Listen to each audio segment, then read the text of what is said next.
News reporters, particularly the TV reporters, actually believe what they're reporting, or are they simply following what they're told to do from higher ups?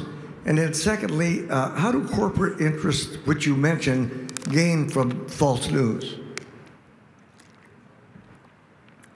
If I forget your second question, remind me in a minute, but I get asked all the time whether reporters believe what they're talking about, especially when it's proven later to be wildly wrong or when it's very biased.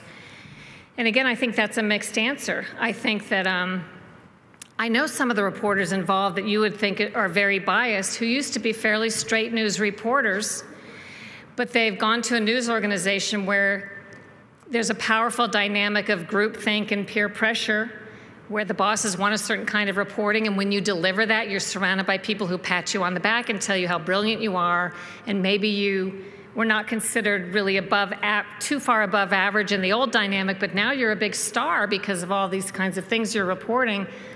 So I don't know if they become a believer in giving their own opinion and thinking that it's valuable, and even when proven wrong, if they have a way to sort of justify it because they don't get punished for it and they're still being rewarded by their bosses.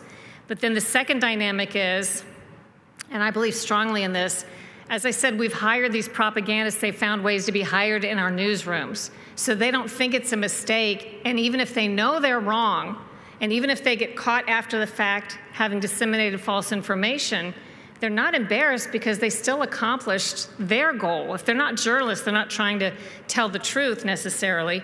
They're trying to put forth a narrative.